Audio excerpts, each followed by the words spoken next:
On today's masterclass episode, we are chatting to none other than Gretha Wiid. Now, she's the founder of Worthy Woman. She's an author, she's a public speaker, she's a motivational speaker, a marriage counselor, and just a powerhouse of a woman. We are very honored and proud to have her on the show. Welcome. How are you? Thank you so much, Bobby. Those are kind words.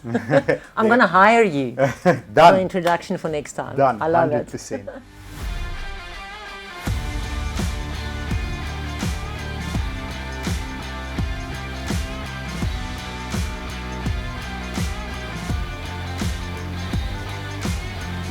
I always kick off with my favorite question. Yeah. And, you know, your energy is just felt. When you walked through that room, I knew this is a woman with lots of determination, lots of power and fire.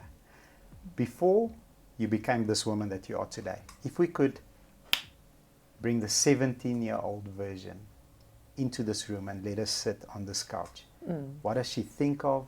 What are her priorities? What's important? Like, what's going on in your 17-year-old mind? I was only younger. Okay, same.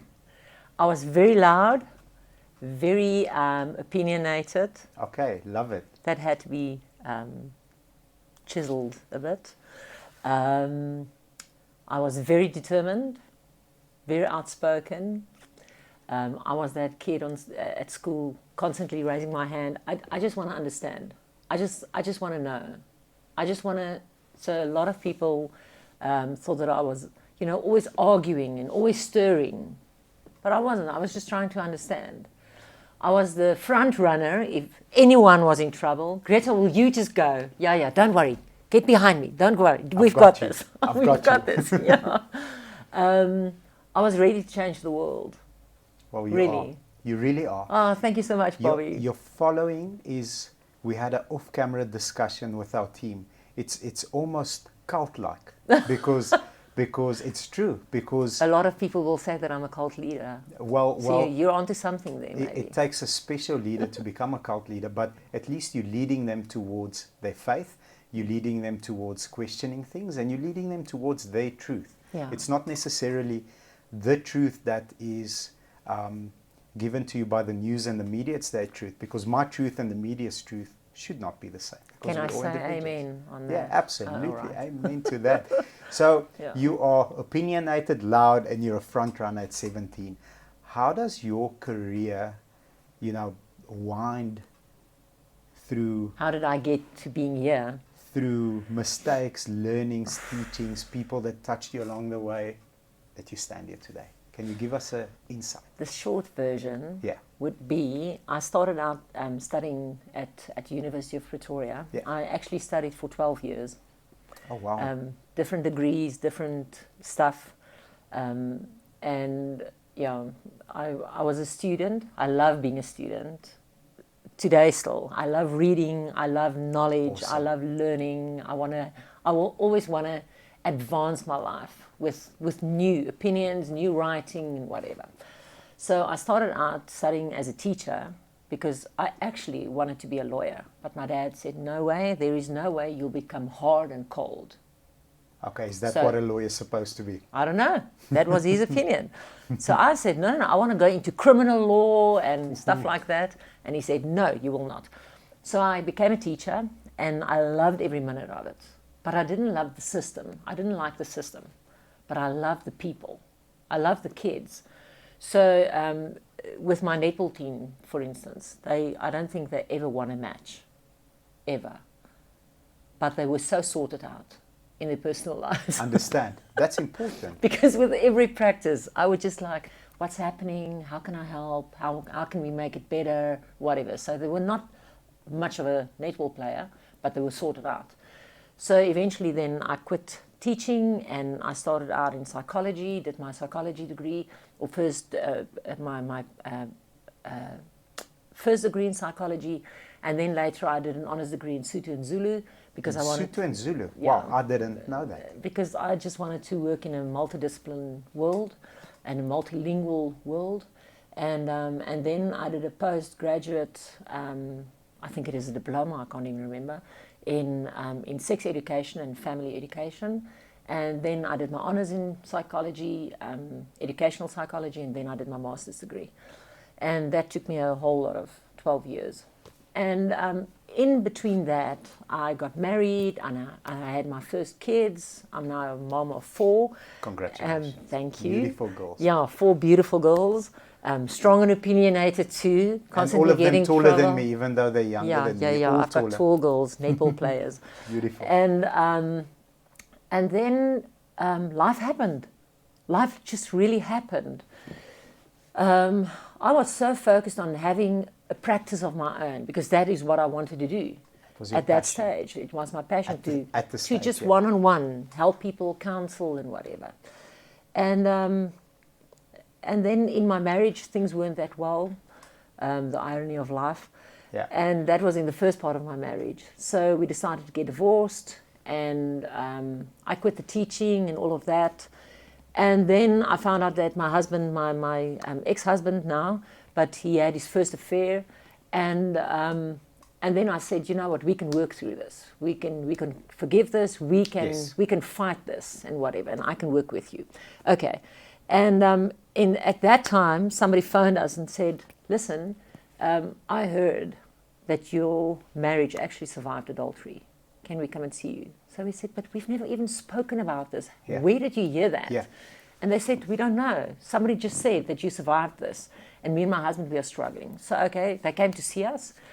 And we didn't know what to tell them, how to counsel them, or what because we were still broken. Yes. But somewhere in that first talk, that first night, God did miraculous things for that couple. So they asked us, for Francois, my ex-husband, and me, aren't you interested in going away for a weekend with a few people, a few couples, and just, chatting and sharing your journey and how you have overcome this and whatever. So we did that with 12 couples. Wow. So the Monday after that weekend, people started phoning, listen, when is your next weekend? We said, listen, we don't do this. We really don't do this. So they said, no, we are really interested. So the marriage retreats started out that way. My work in schools really started out with my sex education background. Schools just contacted me and phoned, listen, can I come and share with the kids? And once I was in front of the kids, I realized that they don't talk to their parents about this topic. This is really a taboo topic, especially in Afrikaans culture. Absolutely, yeah. I fully agree. Yeah, it's a no-go. And so I started out writing programs for parents to know how to speak to your kids. And then when I spoke to the teenage parents, they said, Greta, but we should have known this when they were little. So I wrote programs for parents of toddlers. And things just started happening, and I was invited as a motivational speaker on married life and parenting and all of that. And then I think the big thing that really kind of shaped the Greta that people mostly know today, the more public Greta, is the Worthy Women Conference, which I never wanted to do. I was so not interested in doing that. I said, I'm not a pastor, I'm not a minister, I'm not a reverend, I'm nothing of that. So this is not my background. I didn't study it. I love the Lord, I love His Word, I love the truth in the Word, I love the gospel, but I'm none of that. So like Gideon, I asked God, okay, I need a sign and I need another sign. And God gave me the sign. And then I said, no, cancel that sign. I need another sign. No, that was too easy. Let's make it difficult for God. I need one more sign. And I need one more sign. And eventually I did my first Worthy Women Conference. And it's actually such a big miracle and wonderful testimony behind it. Because a month and a half before the first Worthy Women Conference, we only decided to do it.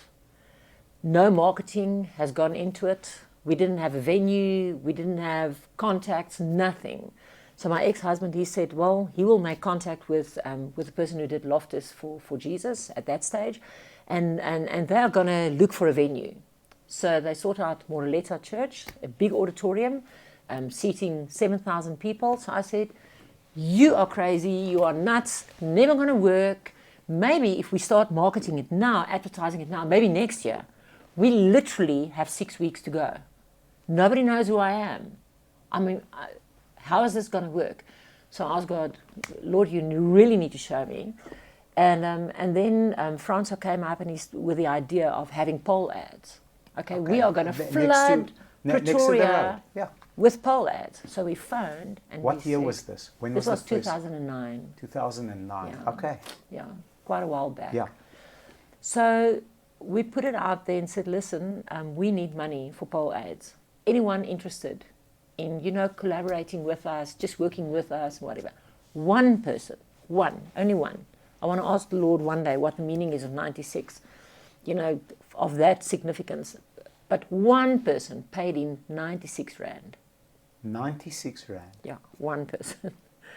Nobody wanted to journey with us on that. 96 Rand. And then we found poll ads and said, all right, maybe we can go into debt for it, but we need poll ads. So they said, no, you're too late. We can't. All the polls are taken. So poll ads won't work. And we said, but it needs to be on the polls out there. Okay, and then a contact of mine phoned Die Beeld, the newspaper, and arranged for an interview. And came Niels Jackson, and he sat there, and he wanted to know, what is this worthy woman? And then, outspoken, no filter, he asked me, so Greta, what is Oom Angus Buchan? Wat sê Oom Angus hiervan?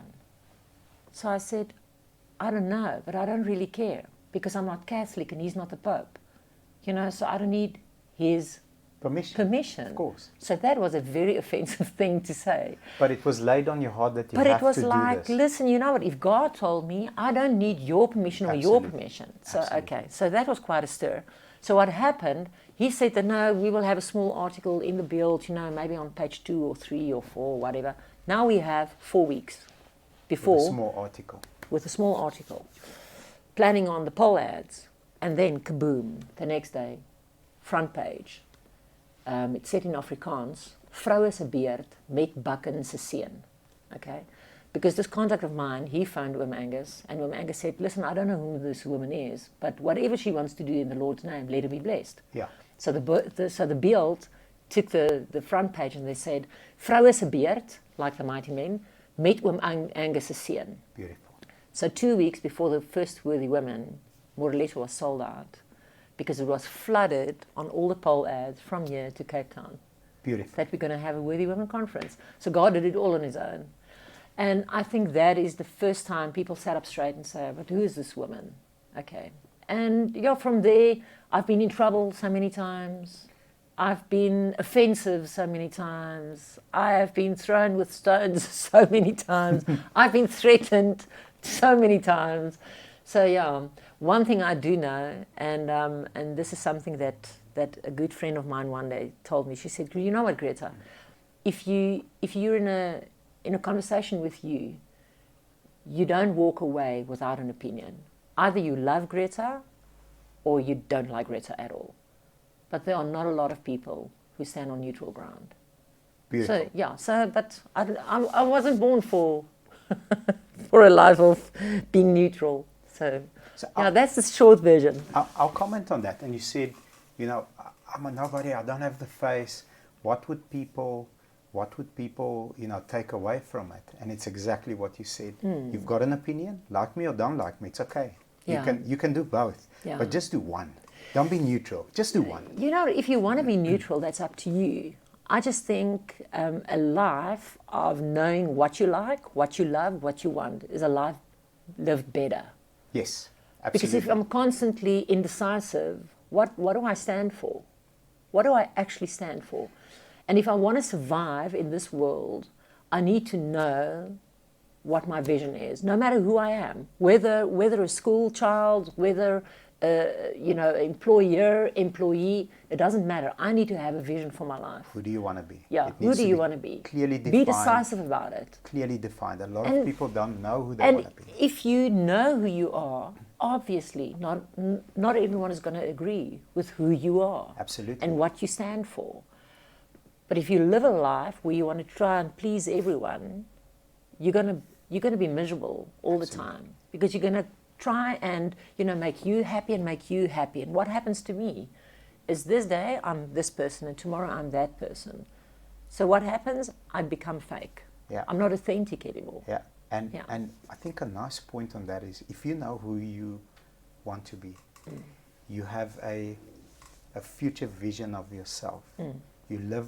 You have a living experience today Yeah. of the person that you want to be. Yeah. The more successful you become, I'll speak from experience, we're in a very competitive market. And when we were doing 40, 50, 60 cars a month, the big guys, the competitors were like cheering me on, go for it. Yeah. You and your team are doing great, keep up the good work.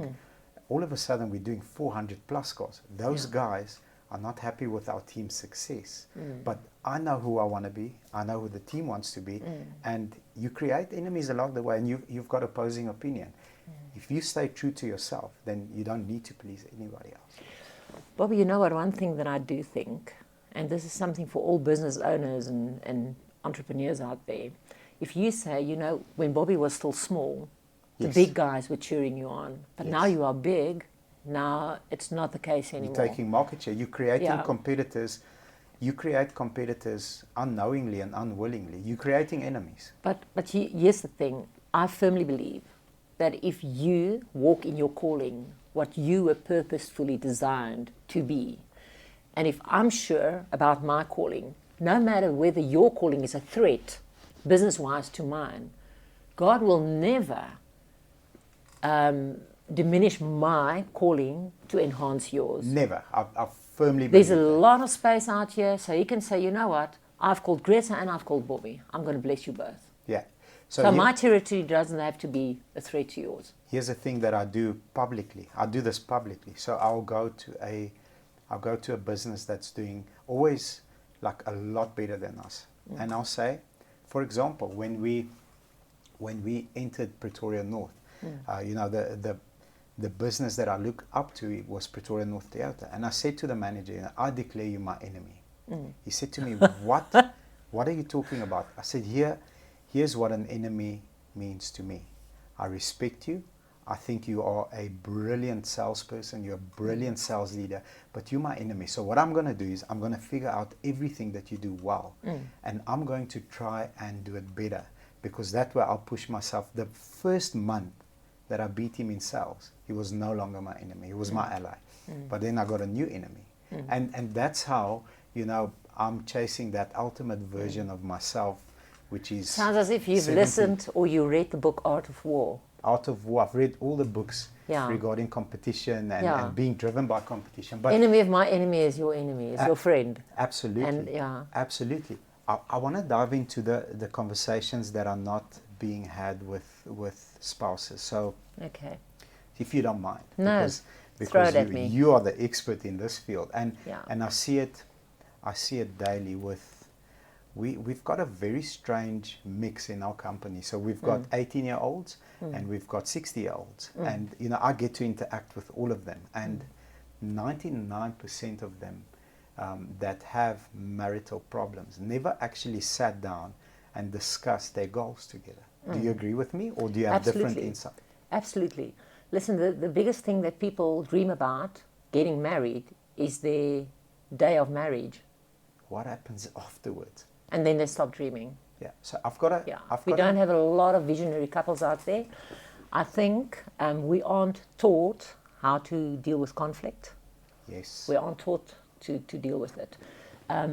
As kids, we are umpired by our parents, Yes. whistled. Hey, You know, we need a dinner. Go to the corner. Go to your room. You are in trouble. What did I? Don't talk back at me. Yes. I'm the umpire, I'm the referee, and I blew the whistle now. Yes. I've got the power. You're confined by a certain set of rules Yeah. set by somebody who has maybe had a bad day that day. There's no conflict rules. And we are taught how to listen to power and to control and whatever you want to call those words, because we are the kids. Now we enter a marriage or relationship. Now I am a significant person in myself, but I've never been taught how to deal with somebody who is on my level. Yes. On my level, sorting out conflict now. Yeah. So first and foremost, I don't think couples journey in their vision. They don't have vision. If I talk about finances and I ask couples, listen, so what do you dream about for your pension? No, we've got an annuity, and no, that's What not does what that I asked. mean? That's not what I asked. I didn't ask you whether you have a policy or annuity or a retirement plan. I'm asking you what you dream about. How do you want to be when you're old? What do you want to be? Where do you want to be? Who do you want to be at 60? Yeah, who? Survival mode. Each and every day we get up, we go to work, we pay the bills, we drive the kids around, we go to bed. Tomorrow we get up and we survive again. All right, so not a lot of couples have dreams for themselves. We aren't taught how to deal with conflict. So it's a difficult thing, to know that me and you, we are now struggling. So now how are we going to deal with this conflict? Now enters the whole world of patriarchy. Yeah. Especially, and you know what, I know it's relevant in all cultures, but I think in the Afrikaans culture, it's very, very strong. Papa is die hoof van die huis. Yeah. I'm wearing the pants. Yeah. So you are the woman, stay your lane. Yes. All right. You will not X, Y, and Z. And now what happens is now the men out there, and I know that people don't like it when I say this, but 90% of all men are taught, when are you successful as a man? When you can discipline the kids and when you can make money for the household. Is that the definition of success? That is, okay, if you do that, you're a good man. If you don't drink and you don't hit your wife and you don't, jump the fence or whatever, that adds to it. But first and foremost, are you a protector and are you a provider? Okay, so now enters patriarchy. Now I battle in my marriage. But me, as the wife, now I want to say, but I don't agree with you. Stands up patriarchy. Yeah. Will not be tolerated. Okay, so now we are stuck because we don't know how to communicate, we don't know how to deal with conflict. And we have a crucial conversation. Yeah, and it's like a tug of war the whole time. So something that's popped up in my marriage, I'll share with you, is we work very long hours. And for a while, we've got a shared vision, we've got a goal that we're chasing, and that is to grow the company. My wife's a career woman, she's highly successful in what she does. But then you tend to not grow past each other, but this is a trick somebody taught me a couple of years ago. I need to have my own goals. She needs to have her own goals, and we need to have a goal together. Yeah, I think absolutely. that sit down. It's like a tripod. Yes, 100%. Yeah. So what do you want to achieve? That's the question she asked me. I said, do you want me to go first? Yes. This is what I want to achieve. Boom, boom, boom, boom. I lay it out. It's crystal clear. I know who I want to be. Said, for me to hit this goal, this is the commitment that I have to my team, because I can't do this stuff alone. I need a team to do this. So this is the level of commitment in terms of time that I need to put in towards this vision. Okay, I'll hit it if I can be free without a comment or a remark or a face when I come home. I need you to support me. Yeah. This is what I want. I've got your back. I've got your back. What do you want? She said to me, this is the career path that I've jumped. Like, really? Is that what you want? Like, I didn't know. You want to be what in that company? Jeez, that's a big goal. So what do we want together? She said to me, I want a house. I said, describe the house that you want. This is what the house needs to be like. This is the area. She had a crystal clear vision. I'm like, I'm comfortable where I stay.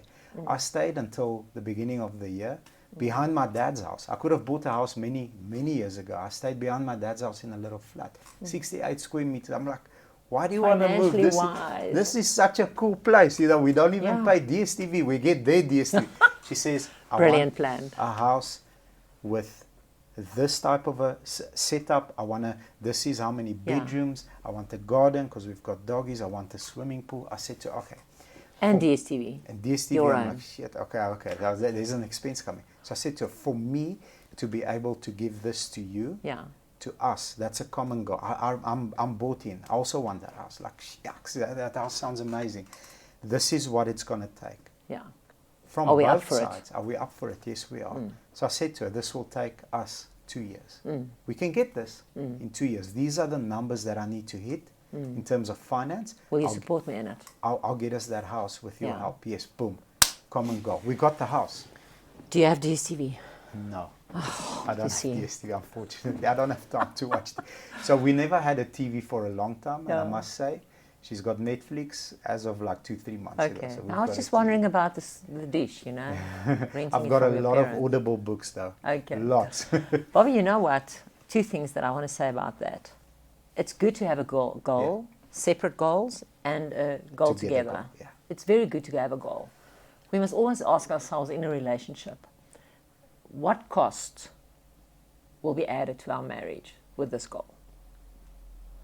Because if I say, I have a goal, I want this and this and this house, or I want to travel, or I want that car, or I want to become the first female to ever break the record in the Comrades 4, or That's whatever. a selfish goal, yeah. Whatever that 100%. goal is. I need to ask myself, okay, at what cost What is the price? am I chasing? What is the price for this goal? It can't be at all costs, because at all costs means you're going to neglect other areas of the life which will cause tension. And sometimes there's a complete imbalance in couples, in their lives, because will you support me in my goal? Yes, I will. But your goal makes our marriage pay the price. Yeah. So I'm supporting you, but the goal is the price, and we will not survive it. That's why it's important to pivot. Yeah, so it's so important to always ask yourself, is it okay to chase this goal, but what will it cost us? That's the first thing. And then the second thing is chasing goals in your marriage, no matter whether it be a budget or a dream or pension or with your kids or whatever. I think it's so vital for couples to start thinking about their marriages or their relationships more or less like a business. What are we investing?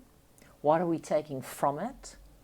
What are the margins? And what has changed in the past year? I love it. You know, with COVID, in the past 2 years, all of us sat up straight and said, listen, I need to rethink, redesign. Okay? Otherwise, we will not make it. Because what? Something outside of us has an influence, big time. Had an influence on us. Big time. All right? So we need to think, okay, we can't say, you know what, whatever. You know, COVID schmovid. I'm just going to go to work, end of the month. No, you're going to die. You will not make it. You will sink. Now, in relationships, sometimes people go through big COVIDs in their lives. They bury a child. They go through infertility. They have a miscarriage. One of their loved ones or close ones or parents or whatever, they die. Sometimes you lose your job. You are retrenched. Sometimes you go through severe stuff in South Africa, hijacking and whatever kind of stuff we know in South Africa. A lot of stuff can happen, and people never go back and say, but what happened to us in this last year? How did it change us? So how did the product change? How must we relaunch or redesign to survive? Yeah. So people redesign constantly in their businesses. Have to. But they don't redesign in their relationships. So it's a vital thing, just like in your business where you say, okay, this weekend, the top management, we are going away. We need to re-strategize and rethink. Why don't we do it for our marriages? Yeah. We don't do it. Because we're on autopilot. Yeah. You're on autopilot. So I think not having goals or having selfish goals that will come at a cost, not stock taking, not taking stock in your marriage, all of that, and the whole thing about when we battle, we don't talk about it. Yeah. And when we talk, we don't know how to talk. We don't know how to solve problems. Yeah, we don't know. That's a brilliant book, by the way. I would recommend it to anybody. Which one is that? Crucial Conversations. Okay. It's very, very good. I want to touch on that quickly. As a man, I'm a boykie. Ja, sit bietjie reg op asseblief. Leader of the household. You look very strong now. You know, your expectation, and I've grown up as an immigrant child. I understand Afrikaans culture, I think, very well. I understand the English culture I've got a diverse set of friends. I've got Indian friends that call me my brother, invite me to weddings. So I love culture. You know, but as a male, your DNA is wired to, to be the leader, to be the provider. That caused a lot of tension in my marriage. Now, it doesn't mean that I walk on eggshells with my wife, not at all. What it means is, of late, I've learned to ask a very simple question. Maybe you'll say that's a good or a bad question because of. I want to ask you, I'll sit with my wife and say, like this last month, we had a crazy month. This is what happened. this is what's going on at work, this is what's going on at home, I'm very happy, how do you feel? And I feel good, this is what's going on. If you could give me some feedback, feedback that lands, what do you think I should maybe improve within myself so that I can serve you as my wife better?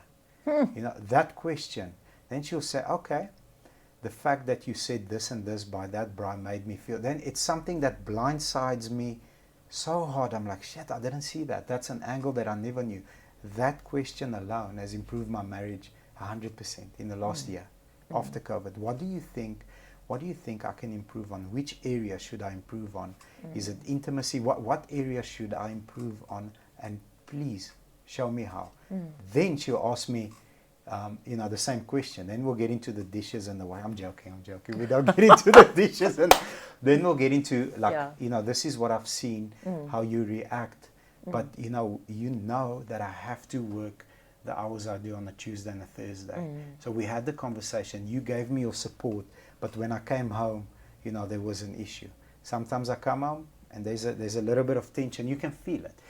That's what I want you to work on, and she does, because I do. What do you think of that? Bobby, if we can shout that from the rooftop, no partnership can survive with pride. Yeah. No, the ego shouldn't even be at the table, not even in the room. And remember, in patriarchal system, we believe that leadership equals pride, strong. Leadership equals and serving. That is why I love the Word of God.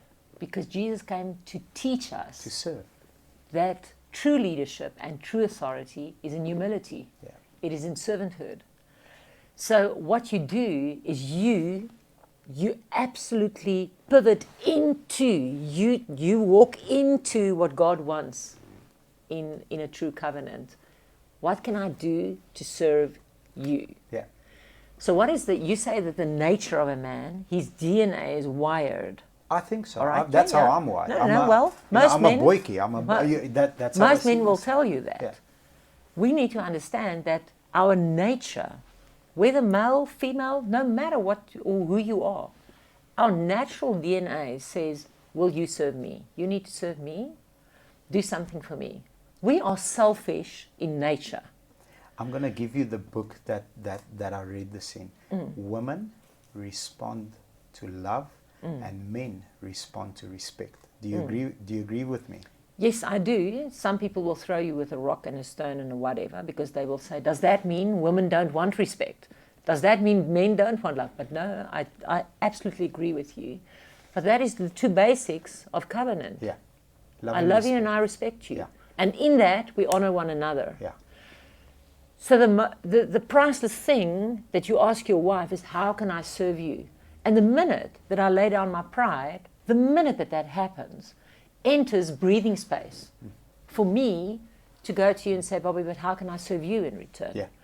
But if you come to me being selfish, I don't want to serve you either. Yeah, absolutely. So we get into logheads. And that is one of the most priceless things that people can realize in their relationships. Yeah.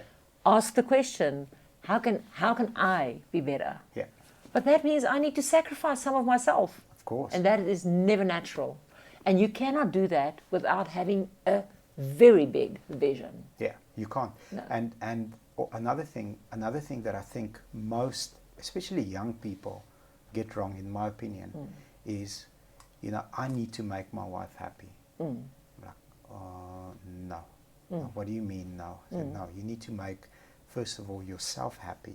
Because if you're happy, then you can serve. If you're unhappy and you are constantly, going and making sure that, Liefie, is you okay, Liefie?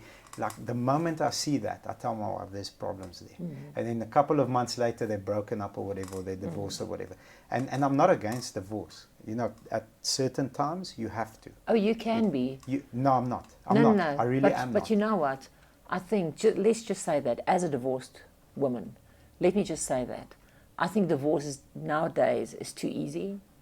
I don't think we calculate the cost of divorce. There's a price, to the community, to the world, to kids. There's a heck of a price to divorce. I want to, having said that, I want to say, at the end of the day, if you want to make yourself happy and you're in a relationship where there's no serving, it's just egos battling each other, then divorce is the only option. Yeah. You have to. Yeah.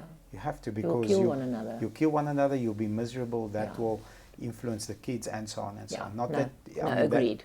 That's a fact. Absolutely. Beautiful. I love your point of view. So, okay, I want to ask you a different question. Yeah. You counsel hundreds, thousands of married couples, and you touched on a subject that is sexual education. People don't know how to open the door. They don't know how to have the conversation with their kids. On our channel, we've got anything from 16, 14, 15-year-olds right up to our oldest subscriber is a huge fan of ours, Umsaki. He's 90 years old. Hello, Umsaki. Umsaki Geldenhuis. Hello, He always sends me a text like, I loved your video. So, we've got a nice spectrum of ages. How does one, I think if I can ask you the question this way, how does one, if you are, 13, 12, 13-year-old, you need to have the conversation with mom or dad because things are happening, you've got these feelings, you're going into that special time of puberty and you don't know what the hell is going on in your life. And then, from that angle, if you can give the kids advice, and from the point of view of a parent, how do you sit your child down and say, listen, the bees and the bee's knees, how do you open that conversation, if you don't mind? No, not at all. I think firstly, I think 13 is too late. 13 is too late. So research says if your kid gets to 8, you need to know you're already too late. Wow, I did not know that. 8 years old. Bobby, you know what? Wow. You don't have to explain everything concerning sex to an 8-year-old because that's too young also. But you have to have a foundation in place by that age. Yeah. You have to have a relationship that says you can come and ask me anything. We can talk about anything. I agree. By that time. And sex will be one of those topics. Most of the teens that I work with, they say, no, it's okay, I'm not going to ask my mom. I say, why not? Nee, Tannie, ek dink sy verstaan nie. Well, how do you get here? Obviously your mom she knows. Understood something because here you are. So she knows a little something about sex. Yeah, Tannie, nee, dat gaan awkward wees. Why? Because again, in culture, we are taught that kids shouldn't be exposed. Don't press them and push them into, adulthood. Keep them young. Keep them as young as possible for as long as possible. At home, what do you keep think their happens on their innocence phone? and whatever. What happens on their cell phone? Exactly. So the first thing I want to tell the parents is don't be so afraid of this topic. Yeah, it's going to happen. But don't be so afraid. Because sex is not this thing to fear. Sex is something that should be celebrated. Sex is something that should be understood. Because if kids truly understand how great it was designed, then they will wait to experience the greatness. With the right person. The greatness will be something that they want to celebrate. Yeah. So I wouldn't want to have a second-hand something behind the bus at an athletic whatever. Oh, wow. Okay. I wouldn't want that because I know that this is something so much bigger. Yes. So much bigger. So for the parents, I always say, if you want to open the door, just start out being a toddler. Start out having conversations. Oh, my word, you are such a strong boy. Look at how tall you are. Imagine that. Now, he's maybe 5 or 6 or 7 years old. Now I just want to open the door towards a sex talk, towards understanding that you can discuss some things with me. You're going to hear words or whatever. I always tell the parents, all you do, it's very easy. Don't be so stressed out about this topic. You sit next to your Sinky, he's now 6 years old, and you say, oh, I can't believe that you are going to primary school already. You're so big. Just to think that just the other day, you were only 2 years old. Yeah, The other day, you were still crawling. Now, look how I'm working backwards. Yes. The other day, you were still crawling. The other day, you were still inside of my body. Oh, my hat. I can't believe I carried you for so many weeks inside of my womb. What a special thing to know that you grew in my womb. let me look at you. So strong. I can't believe how tall you are. And just the other day, you were in my womb, and before that, you were just like a tiny little seed. To think that you were a seed that came out of my body because Dad gave me a little seed, got together with my little seed, and God created you. It's amazing. It's Boom. amazing. What did I just do? Boom. I told my kids You opened without the having door. any discussion about sex. I taught him something about sex. Yes, absolutely. Now this But I is in never, his I never even subconscious. used the word sex. Yes, you didn't. I didn't use the word orgasm. I didn't use the word possession. I didn't use any big words. No sexual terms. But I related a truth to him. Beautiful. So now he comes and he's now grade 1, grade 2, grade 3, and then I just keep up going. My little girl, she's now 7 or 8 years old. Oh, Same my girl, conversation. you know, you are really turning in such a wonderful young girl.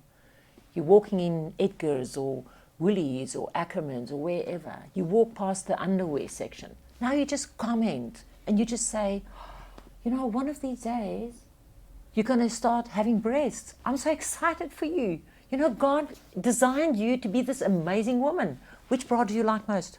Which one? Do you like the colored ones? Oh, you know what? I never liked these ones because they have these wires. But you know what? You can come just one day come and tell me, Mom, I don't want those with the wires. I just want those ones. But we will sort it out. Don't worry. But one thing I must tell you, yeah, and here we are walking. I'm not having a sit down. Mom wants to talk to you about something. I just thought I'd give her a little bit of advice. I share my story. You know, when Mom was little, Gran forgot to tell me that girl, when her breast starts to develop, it usually starts on the one side. I always thought I was just going to have one breast. I always thought that because Grandma never remembered to tell me. Beautiful. You know, and it's a little bit. It's a little bit. It's a little bit. But what does my child hear? Oh, you're relaxed about this topic. Yes. There's an open door. I can actually discuss things with you. There's nothing awkward. So that's the first thing that I want to tell parents. And then if I can say something to the teens, Bobby, I think it's tough being a teen today. Very. Agree. I think the world of comparison is really tough to live in because everything is filtered, everything is captioned, everything is shared, everything is tagged, everything is going into an evidence log. The cloud never goes away. Yeah. So I think there's something hanging over our teens that says, I can be exposed at any second, all right? So I really need to live my life calculated. It's a lot of pressure. And it's very unnatural. Yeah. I need to be calculated about what I say, what I post, what I don't post. So I'm living under the constant pressure of fear, actually. The other thing is I'm constantly looking at social feeds of perfection because nobody posts imperfection on social media. Yeah, when we post imperfections, we make a meme about it. Yeah. We make a joke about Yeah. it. But we don't share heart. Authentic pain is not shared by teens. No. Agreed. So what happens is the teens grow up in this world that says, you have the life. My life is so boring. Yeah. You are out there. I know nothing. So I think the world of comparison, so one thing that I always tell the teens is just remember the feed that you are following, it's not true. There's a story behind that. Yeah. That's the one thing. And then when it comes to sex and all those topics, I always explain to the kids that sex is really, this is my metaphor that I use for them. Sex is like fire. Fire is a beautiful thing. I can in South Africa brand a choppy, so I love my flames. A flame grilled spur burger, you know, I love the flames. It's a good thing. If I can sit in the Kruger or in the Bushveld next to a campfire, next to a bonfire, I love it. It gives me heat. It gives me comfort. You know, with Eskom, we have a flame. Yes. Thank you. We have a candle, so we can still keep going. So a flame is a beautiful thing. It can add so much to my life. But if I take that flame outside of where it should be used, if I take that flame and I press it against this carpet or against the curtain, it's going to kill me. Yeah. It will become the very thing that I have to run from. Yeah. And I think that's the one thing that kids need to Awesome. understand. Beautiful message. Sex is a great thing designed by God, and He put it away for people in covenant because that is the safest place, that is godly, that is fantastic. There we can experience, we can explore, we can enjoy. If you take it outside of that, it's a dangerous fire. It's a dangerous fire, because if I'm outside of marriage, now I'm here, I'm not sure about your commitment. So I'm giving you sex out of a place of hopeful love. Yeah. But I haven't seen not commitment. covenant. I haven't seen commitment. If I fall pregnant now, That's a stressful are we married? situation. Are we not married? You know, we are still young. How much do we really understand about sex? So I always just tell the teens that think about fire and don't play with fire. Don't play Because with if you play with fire, your grand told you that. You're going to get If burned. you're going to get burned. Yeah. Awesome. So, Awesome. Thank you. I think parents, teenagers, just rewind about 15 minutes and watch it twice, because the amount of value that you shared with us is unbelievable. Thank you very much. such a pleasure, Bobby. All this wisdom, doesn't just, it's reading books, it's life experiences, it's meeting people, interacting with people. I always ask, it takes a village to raise a man or a woman. If you could perhaps share with us 3 most influential people that touched you along your journey and say, this is what this person taught me, this is the value and principle that was instilled by this person. Even, somebody that perhaps wasn't very nice with you but taught you something, because people sometimes just touch us to course correct, if you don't mind. No, not at all. Wow. Influential people, if I go way back, when I was studying, I had a professor, Professor Linda van Rooyen. I don't even know whether she's alive still, but she was very influential in my life, because she taught me the ease of talking about sex. Okay. She was that voice for Okay. me, and that was a great voice, because I wasn't brought up that way. Yes. I was brought up very conservatively. Yes, Don't talk like about you it. don't speak about it. And that was one of those professors that said, let's talk about it. Yeah. Let's have the discussion. So I think a lot of the ease in my conversations do come from her. I think, not that I listen to her that often anymore, but in the beginning of my ministry, I listened to somebody like Joyce Meyer lots of the times. What I appreciated and learned from her is that there can be humor in gospel. There can be loads of humor in it, and be practical in your examples. Don't be so airy-fairy that people hear the gospel but they still don't know what to do. And I saw something from her that said, that showed me it's okay to be straightforward. It's Yes. okay. It's really okay. I think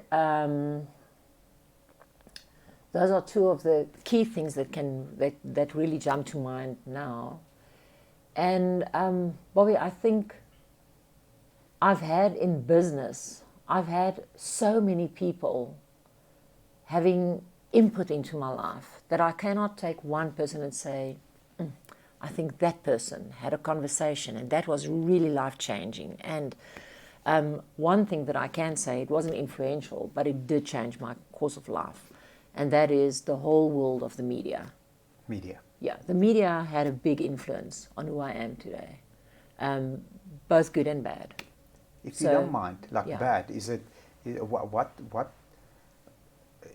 do you feel confined within these rules because I will be judged? I know you don't. I know you don't. In the beginning, I was way more afraid. Way more afraid. Because I didn't To have be a platform. No, not to be judged. The judgment never bothered me. Understood. But having people seeing me, Okay. knowing what I really said. Because the media, they can't always be trusted. What you read is not the full truth. It's almost never in context, is it? Yeah, and the context is most important, of the time it's a missing piece. And, your words are not necessarily my words. I remember that way back in the day, they had an interview with a very prominent businessman. I don't want to mention his name. And they asked him 20 quick questions. Do you prefer braai or cooked meal? Do you prefer bush or the coast? Or 20 quick questions. And they asked him, the media, they said in the interview, do you prefer showering or taking a bath? And he said, well, I prefer showering, but I do take a nice hot bath once a week. The media said, front page, he said, this and this person only takes a bath once a week. Is it the truth? No. Yes, it's the truth. Yeah, well, technically, it is the truth. Technically, it is. Yes. He takes a bath once a week, but that's not what he said. So, in the beginning, I didn't have a platform of my own. So whatever the media wrote, the people believed, because I didn't have a voice. So I would read it with the people, and I would say, "This is not what I said. Oh my head, this is not what happened," but it was out there, and I didn't have a platform to stand up to anything. So this is the beauty about platforms like Facebook and YouTube and Insta and all these other platforms. You can it gives me a voice. You can control your narrative. Yeah. So yes, I do take a bath once a week, a nice hot long bath. Let me give you context. Yeah, but this is the question. Yeah. This is how they asked it. So listen, the joke's on you, because now I can control the narrative. It's not controlled by the SABC or DSTV or whoever else. It's CNN or whoever else. So I think that brings you so much power. Yeah. That you can obviously defend yourself and not be abused. Yeah. It gives me the opportunity to bring out or put out the whole story. Yes. The past week I was on the front page of one of our magazines.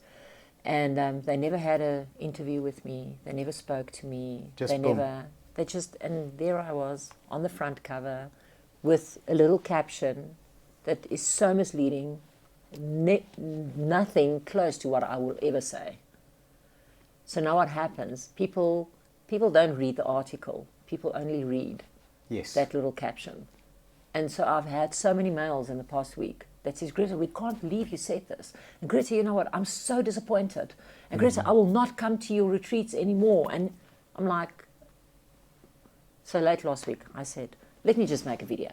Let me just because give now I have an a platform. opinion. Yes. Now I have a platform and I can say, no, what actually happened. Boom, boom, boom, boom, boom. Yeah. The truth is out. Yeah. The truth is out. Yeah. Then So the media was a great influencer or a great shaper. Both bad and good. And good, yeah. Yeah, very good as well. I think too much of anything can be bad, but if you use it in the right amount, like you said, balance is key. You have to balance it, and you have just judge me, no problem. Let me tell my side of the story. Yeah. If you feel like bathing once a week is a terrible thing, go for it. But at least know that I shower the other 6 days. Yeah, and then make your judgment on that. Yeah. Beautiful. Now, this section of our interview, I always want to learn.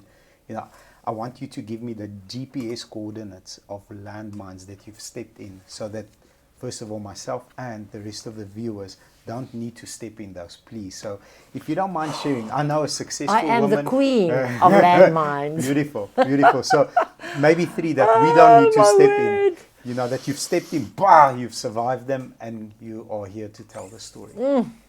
I've had so many. My tongue has had me in so much trouble. I can't even explain. So one of the things that I've learned is be very, let's not start with the tongue business. Let's start with business. Be very careful who wants to partner with you. Okay, who wants to partner with you? Yeah. Okay. Because not everyone who wants to partner with you has the same vision or is in it for the vision in itself. Yeah. Okay.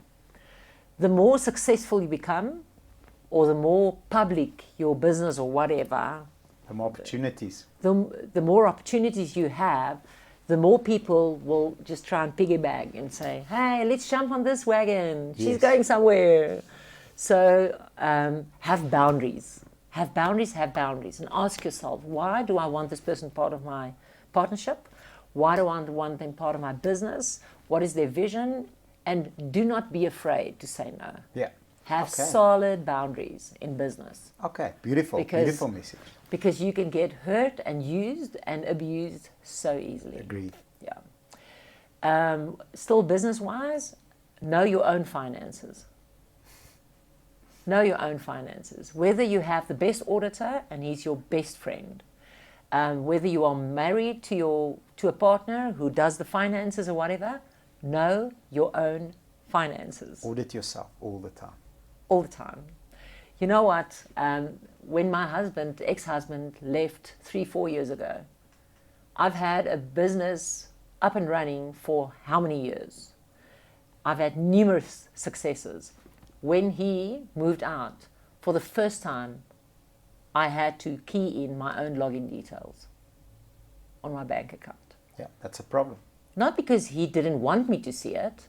I just never asked. Yeah. Because I was just like... It wasn't a focus point. He's got You know this. what? Yeah. The finances, that's his thing. Yeah. So always know your own finances. Always know who's your partner and why do they want to partner with you. And don't be afraid to have boundaries. So why? What is the end goal for them? Does it align with yours? Yeah. Or is it just a quick, Yeah. some people, like for example, something that happened this week. We had a senior manager resign on Friday. And I went back to our initial conversation. And as much as it was a shock to me that he resigned, going back and replaying our conversation was just like amazing. Yeah. I asked him, why do you want to be here? He said, no, I want to work with you. I said, okay, why with me? Because I feel that you can add value in my career in these points. So he didn't want to work as a team within the Mitmac environment and culture. He wanted me to teach him this How to become his own Mitmac. specific set of skills that he knew I had, which I did. The moment that he got it, he left. And I was like, man, you were upfront. I gave you what you wanted. You're moving on. That's it. Yeah. Had I had that conversation with myself right up front, would I have hired him? Perhaps no, because my vision that I laid over him was a long-term one. His was very clear. His vision with me was, boom, this is what I want. This is why I'm here. I want to learn this from you. Once he's got it, he's out. Yeah. Listen to what people tell you. They tell you who they are. Great advice. They really tell you they are. Great advice. Yeah. Sorry. No. Just don't be afraid to have that boundary. And you know what? It's such a noble thing to want to help people. Yeah. And I think God expects us to help people. Absolutely. And to help them carry the weight. And it's even okay if it really costs you a lot. Yeah. But then just be ready to know that nobody really wants to be part of your team to forever build your business. Well, I'll disagree with that because having a number one position is different to having a number two. So I see a entrepreneur who is the person that works very hard, invested the money, he started, he founded, and he grew the business. An entrepreneur, just as hardworking, didn't put up the money, didn't invest the money, but shares the vision and has a common goal. Yeah. So I believe that relationship works long term. What doesn't? But when you have two entrepreneurs that both want to have their own thing, he will not forever serve you. So he will not forever serve the vision. Yeah.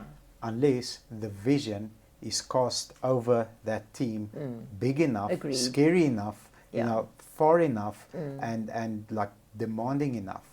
But you're right. Two number ones cannot work together for a long time. Being a number one is, I think, 90%. My best friend's in the room. He always says it. It's the ability to bear pain. It's painful. It's depressing. It's very hard. Yeah. It's constant, almost self-doubt the whole time. And that's not for everybody, because it's okay for a week or two. It's not. Don't you love how people come to you and say, I just want to have my own business and work for myself? I don't want to work for anyone anymore. I want to work for myself. Then I say, do you know what it takes to work for yourself? Because there's no day off. There's nothing like, I'm just taking a little vacay. Yeah. And because the work is there. It needs to be done. Yeah. But no, definitely. I think if you are with people, surrounded by people that are entrepreneurs, that also have their own vision, not only the vision that I have for them, but they've got their own vision and they're chasing it, the key is the number one needs to provide the environment where it's actually possible for the entrepreneur to achieve their goals. In a business setting, definitely. You have to provide, so it needs to be not easy, but it needs to be possible to hit your target. So, for example, we've got branch managers that are just, man, they're warriors. You know, they are warriors. And unless we as a team provide the environment for them to hit their income goals, which are very high, the moment it's not possible, they'll leave. It's my job to make sure that if he's chasing, for example, 120,000 Rand net salary, I provide him the environment or her the environment. Our women managers are just as fierce, by the way. I provide her the environment to be able to achieve that. The moment he or she can't, they leave. I think entrepreneurs don't understand that. You know, if I'm laying a vision of, let's say, for example, 500 cars, you know, the people around me are like, geez, I thought we were going to take over the world together. 500 cars, you're like joking. I'm going to someone that wants to do 5,000 cars. You're losing that person. But also, in the same breath, a guy that's very comfortable with this amount of pressure, put him under more, he leaves as well. So it's a fine balance. It's very hard. It is. Working with people, managing people is always a fine balance. Mr. Rockefeller said it in How to Win Friends and Influence People. If you could measure it, you know, the EQ level that it takes to work with people and drive people, it's a commodity worth more than gold and diamonds. But you can't measure it. Yeah, so true. And you can see it in businesses. People who really grasp that, they have success in business. And they always expand because they grasp that concept. They expand through their teams. They allow the teams to expand. Obviously, there's accountability, and there's sometimes people go derail a little bit, and then tough conversations need to happen, because if someone tells you this is what I want to do, but you know they're saying versus what they have to put in to do it, and you hold them accountable, you know, that's where friction comes in. I don't think we are designed to love accountability. Nobody wakes up and says, today I look forward to Bobby holding me accountable in the managers meeting. No, if you committed to 8 yesterday, our flesh, it doesn't like it. I can see my managers, you know, one guy last week committed to 8 deliveries for the day. I'm like, you rock star, you legend. I'm your biggest fan. I'm going to write your name here at the back. Then he does 2. I'm like, okay, rock star. Tomorrow morning when he walks in, the head is down. I'm like, head up. Tell me why you missed these 6 deals. What happened here? You know, that's a tough conversation. But, you know, having the intention of, how can I serve you to provide the environment which is going to help you. But Bobby, I much rather work with people saying, I'm going to sell 8 cars, I'm going to deliver 8 cars, than having somebody that says, you know what, I'm going to do one because I know that's what I can do. And the guys that deliver 8 cars cause so much fires that but I'll rather work with them as well. People with drive. Absolutely. People with drive. Absolutely. If you can go back in your career, just and say, you know, this is the one key element that I want to take with me, you know, if I had to start this all again, like the one foundational aspect of my success, what will that be? That's a tough question, I know, I'm sorry. No problem. If I could change something, if I go back. No, if you could take something back with you that has served you the best. Okay. But you didn't have in the beginning, obviously, because you don't have the life experience and the living experience. But you say, if I take this, you know, value and principle that I believe in so much today, it would have helped me, you know, for people starting out. I think on a practical level. I think, firstly, on a practical level, I wish in the beginning, right from the beginning of my business, I would have allowed more people to help me. Okay, allowed help. Seeked help. Okay. I was a bit of a lone ranger. Okay. I was a bit of a lone ranger because I thought I had something to protect. I don't want to tell you my vision. I don't want to tell you what I want to do. I don't want to share this because maybe you're going to run with it. Maybe, you know. So I wanted to protect everything. And I think there was a lot. Today I know that you cannot really survive as an entrepreneur without connections. No, you can't. You're right. You have to be connected and ask for help. You know, that is one thing. Ask for help, put yourself out and say, I don't know how to do this. Don't try to be the smartest person in the room. Yeah, absolutely. And you don't have to, and if you are the smartest person in the room, they say, you're in the wrong room. Get a new room. Yeah, you're in the wrong room. So just ask for help. So this is one thing that I wish I knew in the beginning. I think my business would have been on a different level, in a different way, if I had people that I connected with in the beginning. And I think on an emotional and spiritual level, if I can take something today and take it back and say to my 25 or 30-year-old Greta, say, Greta. Which is like 2 years ago, Yeah, so it's absolutely. not that far back. No. Luckily, I've learned this early. Thank you, Bobby. You're being kind. All right. Can we just please caption that? Can we have a little snippet of the video? Okay, thank you, guys. I want to take that home and show it to my kids. I think there's something that I wish I had known, or something that I can take now and take it back and say, I think that would have been a good thing there, spiritually, is that God's got my back. God's got my back. Ask for help and always remember, God's got my back. I think those are the two things, you know, because there were months, there were years that I thought, how in the world? Yeah. And I'm not talking business-wise, I'm not talking financially. I'm talking about, you know, emotionally. That's beautiful. Beautiful. And I've been in trouble numerous times, you know, with tough things. And I thought, oh my word, has God left me? Never does. With media and with accusations out there and stuff, and he's always had my back. Beautiful. But I wish I knew it then the way in which I know it now.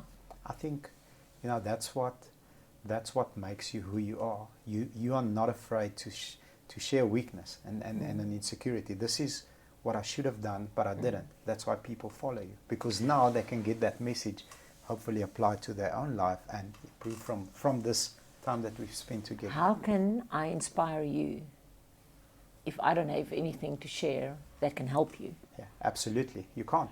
But I can only inspire you if I share my story. Yeah, absolutely. But we live in a society that says, don't take your dirty laundry and show it to the world. Everybody's perfect. And what will the people think? And sit up straight. People are watching you and whatever.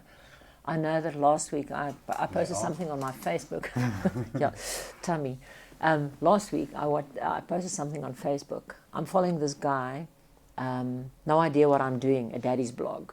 I love that blog. He's just so real, and you know, he just shares his whole journey of being a dad. No idea what I'm doing. Yeah, no idea what I'm doing. It's a daddy blog. Time. Yeah, beautiful. And that guy is he's so hilarious. He's so hilarious. The other day he posted something. I'm just going to share it just for laughter's sake. He shared something about him having diarrhea, and they had to stop at a truck stop in America, and his daughter got out and ran with him to the bathroom, whatever. And he said that the guy in the cubicle next to him was in stitches because of his little girl that is just positive, you know, positive. Dad, come on, you can do this. Dad, well done. Oh, Dad, that's a good one. Oh, Dad, look at that. Oh, Dad, that's a good smell. Oh, my word, Dad, you're really doing it. And he realized, but that's something that she learns from him. Yeah. Positive reinforcement all the time. You can do it. Now he's battling with his stomach. Yeah. And here she is in the bathroom, cheering him on. Happens. And, you know, and the guy in the next cubicle, he was in stitches. So I follow this guy because he's really kind of hilarious and just straightforward and puts it out there. And he stood there in one of his blog entries with a whole lot of medication, you know, pills and stuff. And he said, this is what I take every day to survive because I suffer from severe panic attacks and anxiety. I've battled all my life. So I just last week, I put it on my Facebook and I said, you know what, I wanted to share this guy's story with you. And I just wanted to say that for numerous years, I suffered from panic attacks. I was in hospital. I had to use medication. Greta, I had to use medication for many, many years. I was on stage with a microphone in my hand in the middle of my talk. I would have to say, people, you just have to give me a second. And I would go off stage and I would literally feel I'm dying. Wow. Because of panic attacks and stuff. And it is with suppressed trauma and stuff from childhood and early days and whatever, which I never dealt with, not knowing that I had those. And also a medical condition and whatever. And last week when I posted that, people said, Greta, I'm so glad you post this. Greta, thank you. You know what, I've been suffering from this as well. You know what, I've never been able to admit that I'm suffering. Greta, you know what, thank you for the freedom that you've given me today. And you know, that's the one thing about, I don't know how we got to this point now, you need to remind me, but about being relatable. Sharing insecurities. Sharing your insecurities, because if I share my insecurity, I not only take pressure off myself, because finally now I can just breathe. Because people out there, they know I'm not perfect. They know. The other day a woman came to me and she said, Greta, how do you feel with all the media houses and stuff writing about your personal life? Because there are so many public figures, you know nothing about their personal lives. Yeah. Nothing. You know them as the rugby player, or you know them as the entertainer, but you know nothing. But when you think Gretha Wiid, you know, oh, isn't that the woman? Her husband had affairs. Isn't that a woman teaching people about married life, but her husband left her? Isn't that the woman who talked to kids about sex, but her daughter fell pregnant at the age of 22? Isn't that the same woman? And this woman confronted me and she said, Greta, you know, what do you have to say about that? And I said, it's so liberating. Yeah. It's so liberating because now I know I cannot go into a room fake. Yeah. I cannot go into a room pretending. I cannot go into a room not being real, because before I enter that room, you have Googled me. Yeah. Before I enter that room, I know all about you heard my gossip story. And it makes it so liberating. Yeah. And I think if people realized how liberating it is to say, I made a mistake, I'm battling, I've got something happened to me, can I share my story? I think if people realize, first and foremost, how liberating it is, how healthy it is, how much better you sleep, and not only that, how inspiring it is, and how it really changes the room and the people around you. It changes literally people who see, I can go to you because I think you know what you are talking about. So I want to share a personal story as well, if you don't mind. 2 weeks ago, I was in America. I was in Miami on a business conference. I was very honored that I got invited, and we spent 2 days with a business mentor of mine that lives in a $40 million home. So it's a $500 million house. 8 people flew from all over the world, and now we're sharing flight stories, because to get to that house in Miami, I flew to Doha for 9.5 hours, 2 hours layover, and then you jump on the airplane and you fly 15.5 hours. So I beat all of them. You know, I'm like, I flew the longest. So there's a very unassuming, quiet man, like early 40s. He's not loud, he's not about himself, he stays in the same hotel as us. You know, he's very calm, he's a chilled guy. I said, sir, how long was your flight? He said, no, my flight was about 2.5 hours. So the other American guy's like, did you fly? And then he asked him which airplane. He said, no, I didn't fly with them. So who did you fly with? He said, no, I flew my own jet. I'm like, okay, interesting. Flew his own jet. So ask him what jet, and he shows, he gets very excited. I can see that's like a love language. He loves airplanes. And then we get to bounce ideas and questions with this business mentor. And that man that came, you know, with probably about a $40 million jet, he says, I'm scared right now. I've got 1,800 trucks on the road. He gives us the story. He says, this is my fear. How do I keep all my contracts? How do I stop losing money? You know, a person of that caliber opens up and says, I'm insecure. It's liberating. Came back, I make lots of mistakes at work. And, you know, I share, you know, some fears with the close team. But I said, you know, I've become a CEO of a company.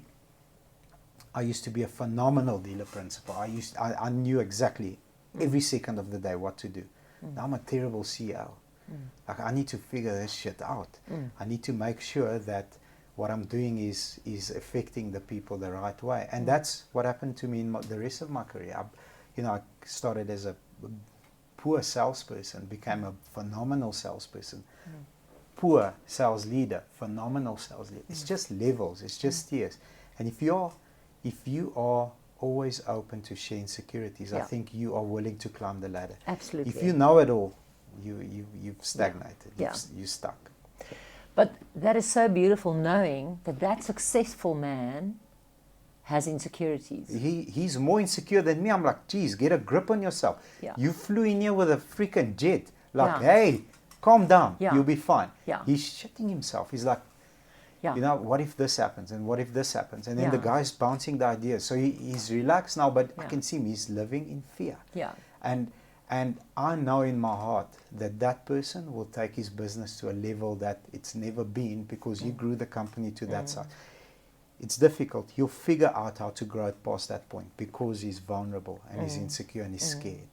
People that aren't, that know it all and that have arrived, that's where they're going to stay. Yeah, no, definitely.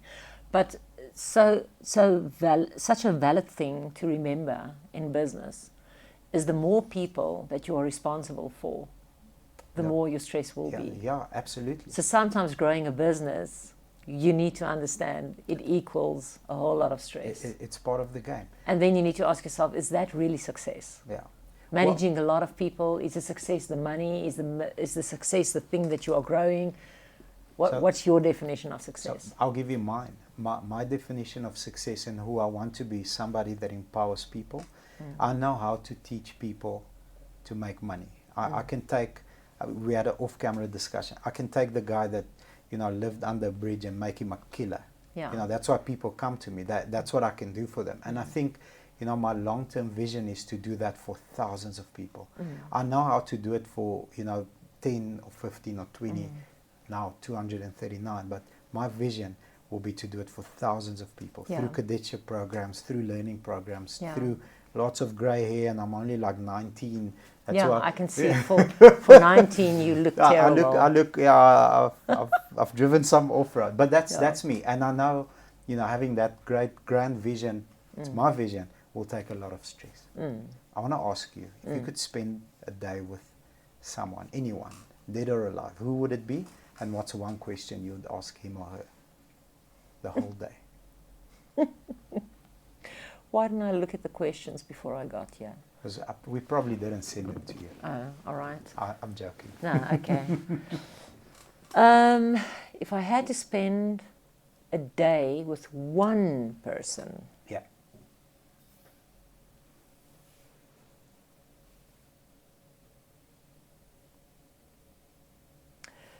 I think about different industries.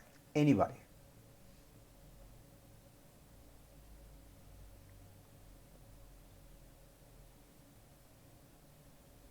To know their story or to just learn something? Yeah, to bounce idea, like I'll give you mine. Yeah. Like a person that I really, really think was a strategist of note, because of the amount of pressure that, so if you, it's a politician, I'll tell you who it is now. If you are representing something, you've got pressures from both sides. The side that you're representing pressures you to deliver. The side that you are maybe opposing pressures you to fail, or pressures you to deliver, but on these terms. So my person would be Madiba. Yeah. I would love to sit with him and say, listen, like, how do you meet with the ANC and then go and meet and have a negotiation, knowing that this is the expectation you need to deliver, with the opposing party? How the heck do you do that? How do you start the conversation? How do you take criticism? How do you deflect criticism? That's what I would ask him. Like that's my, and I would love to speak to Elon Musk. I'd love to speak, but if I have to choose one, definitely. How did you think up those names for your kids? That's one of the questions. I think, when you, like, in primary school, I remember I used to write numbers on a calculator, spin it around, and it says hello. And shell, remember an oil. Yeah.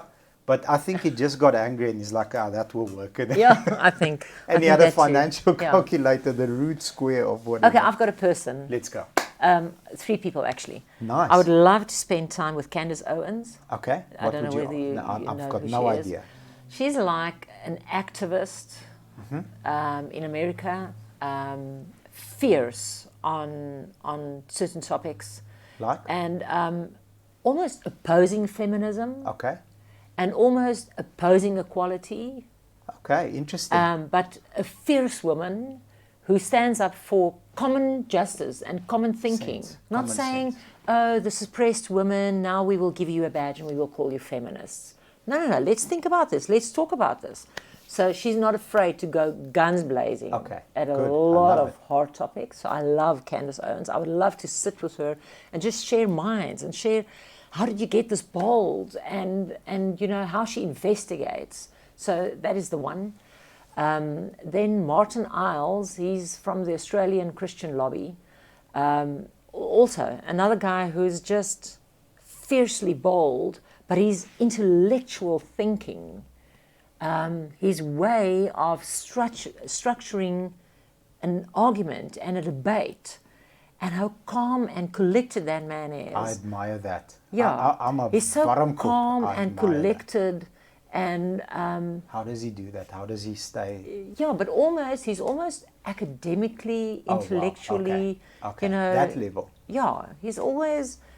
So a few things 3 points I would like to.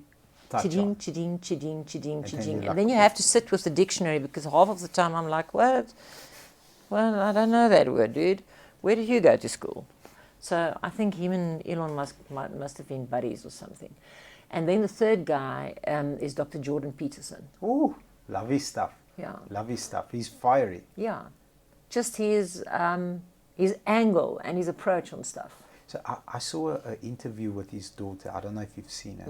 And, you know, they asked her, you know, how was it like, you know, growing up in that household? So she's like, she never actually knew that it's not normal. So the person asked her, like, what do you mean? She says, every time we sat at dinner, he would like sparkle these debates and he would like challenge everybody. So, you know, growing up that was normal until I had a sleepover with one of my friends, and that didn't happen there.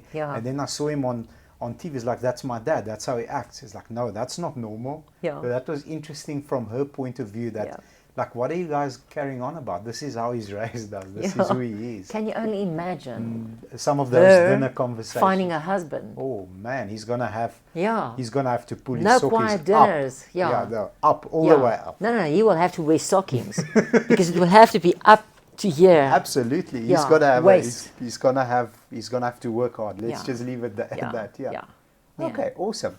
If we could have you as a fly on the wall in a room where there's a nice conversation going, who would you want to, you know, hear speak, and what are they talking about?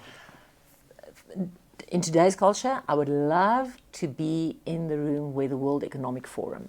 World Economic Forum. Yeah, where they're talking the whole new world order, the whole Bitcoin. You know, behind the scenes, pressing the world into, you know, the whole behind the scenes from a spiritual side, the Antichrist, you know, things standing up which we are totally unaware of. Absolutely, and I would love to have, I want to be a fly on the wall next to you with the tin cap. Yeah, I would love to just sit there and hear the real talk. Yeah, it's scary because a couple of individuals make decisions that change the course of history. Yeah, absolutely.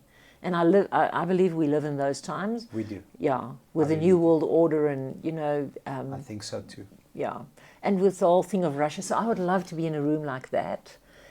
And then I would love to be in a room with my 4 daughters discussing me without knowing that I'm there.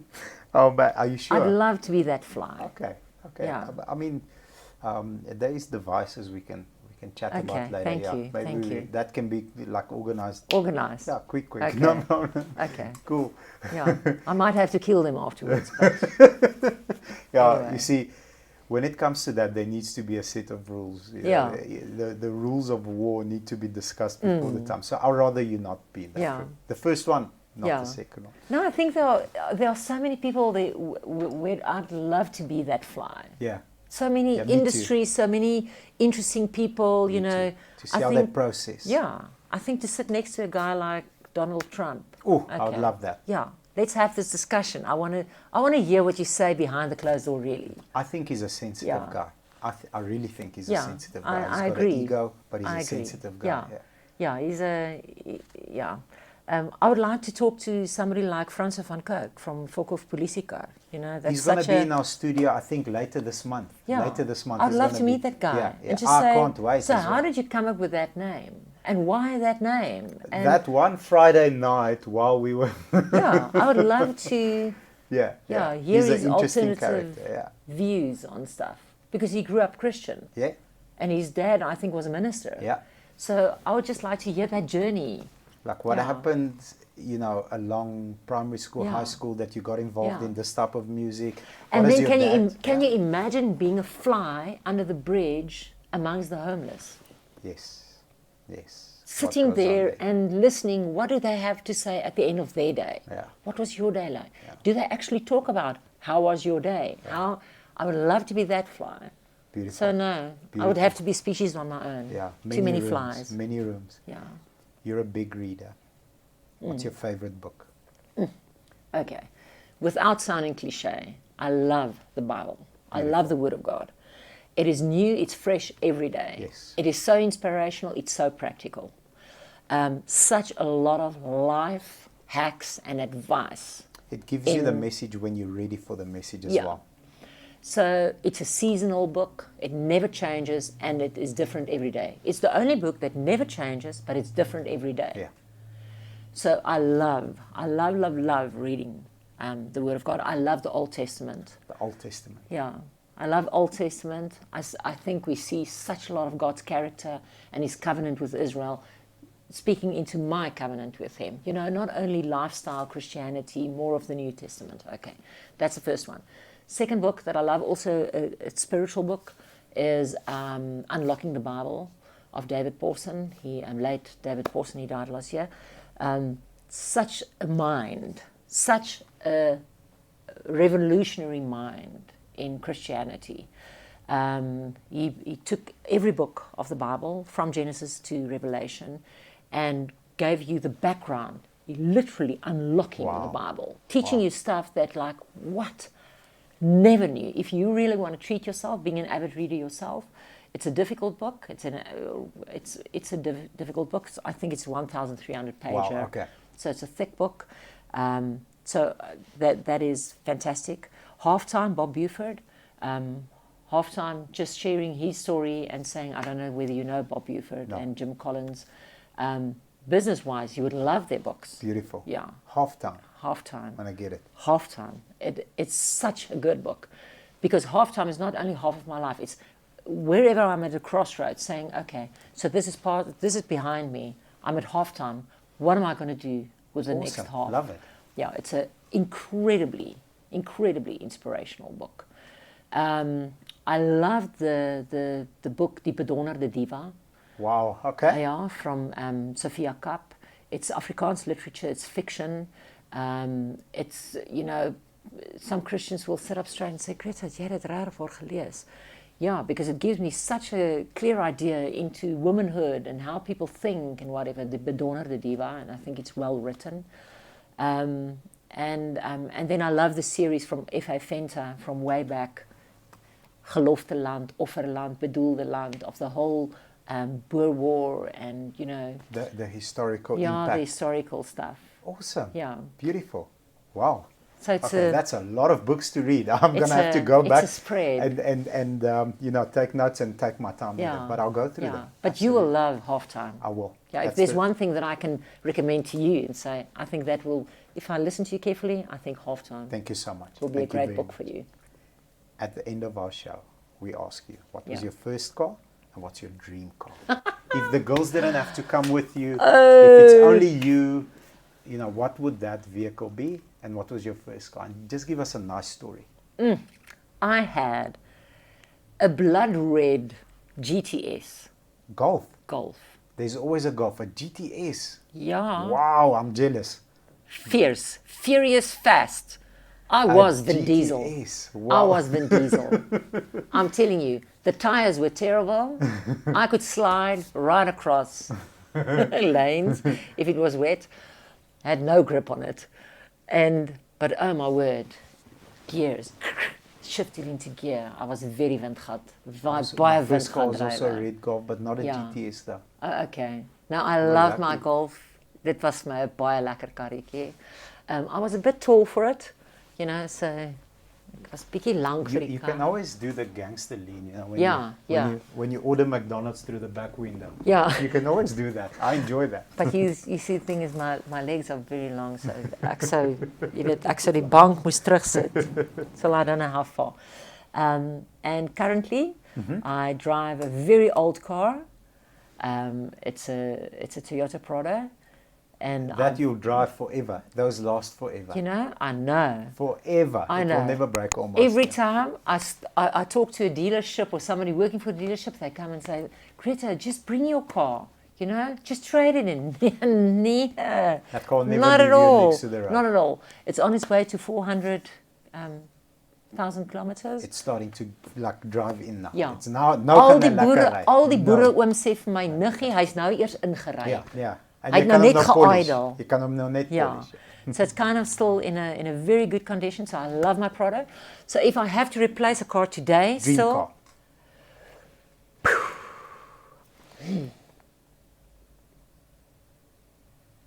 Ek dink die nuwe Prado. Nuwe Prado. Yeah, stick to what you know. You know what? Don't fix something that's not You broken. know what? I don't want a low car. I want to see. Yeah. If I stop at the traffic light, I want to see. Yes. Agree. Yeah. I'm Also- used to driving in a high car, so I can never drive in a low car again. Beautiful. It will freak me out. I will feel claustrophobic. And then I just forever, I want all my kids and grandkids To be and inside stuff. with you. So I want space. Yeah. So die nuwe Prado. Beautiful. Yeah. Greta, my friend, I think the time that we've spent together, we've learned so much. I've learned so much. The value that you're going to add to our channel, to our viewers, is immense. Thank you so much. Thank you for having me. It was an absolute honor. I will forever, ever remember this day. Thank you. No, this is so nice because now I know Mitmac not only from the advertenties. Yeah, Mitmac. Mitmak. That people stop me I know like, the story behind the story now. you're so short in real life. I'm like, geez, you could have said hello or something like that, because I'm normally sitting, but we'll take a photo together when I'm sitting next to you. I'm not going to stand. Okay. No. Sorry for being tall. No, you don't need to apologize. I'm normal height, you're just tall. Yeah, I know. My friend- Can I just quickly Yes. tell you this story? Absolutely. Because you say that you are short and I'm tall. I'm normal height. I'm not short. Okay. I'm normal height. All right. I'm sorry. Everyone to me is short, kind of. Everyone's normal height. You're quite tall. Okay. But that's good. It's a good thing. Way I'm a back, little bit all jealous. all four of my daughters are really tall. Two of them are way taller than me, and the other two are more or less my height and still in school. I So, wish. yeah, they're very tall, praying for good husbands, but not only good, tall, Tall Lord, husbands. tall, make them tall. Otherwise, it's going to be please. awkward. Yeah, Yeah. yeah. So we sat in Margate many moons ago for holiday. And there was this Vlooimark stalletjie next to the road, all right, this flea market. And they were selling T-shirts, you know, those neon prints. Yes, yes. And the neon print on all those T-shirts said, "Short. I'm not short, I'm fun size. I'm not short, I'm fun size." So we sat on the Wimpy right on the main beach. And my kids, they were so aggravated by this slogan, "I'm not short, I'm fun size." So they got like, "Mom, aren't we fun? Aren't we fun because we're tall?" I said, "No, that's not what they're saying. Don't hear what they're not saying." Yes. You know, they're just saying that she's short. She's not short. She's fun size. And but the whole day they were on about it. Maar ons is ook fun. Ons is ook fun. You know, because at that point they were in a puberty stage. All the boys would come up to them and say, you know, the older guys Yes. would like to make a little chat and dan sê hulle, "Wanneer ek is net 12." And dan said says, "Oh, you look like 17." So they were in such a bad space because they were so tall. So That's hilarious. I went to this flea market guy and I said, listen, can we have our own print? And he said, yes, sure, we can print something. So I said, I want for my girls, I want a t-shirt. I want my own slogan. And we are going to walk tall here in Margate, next to the short, fun-sized girls. So I had t-shirts printed that says, I'm not tall, I'm simply out of your reach. Ooh, nice. That's beautiful. So that was their slogan, like forever. I'm simply not out of tall, your reach. I'm simply out of your reach. Beautiful. Yeah, so I love that. So I love being tall. Bobby, it was really such a pleasure to get to know you guys. So I think much you've fun. got such a great thing going here. And Thank you, thank you. Thank you for putting something back into society, something back into the community, and sharing a little bit of the heart of a lot of people that we know, but we don't really know them. Yes, ma'am. Thank you for bringing them into our rooms. We love that. Thank you for being a part of it. Thank you.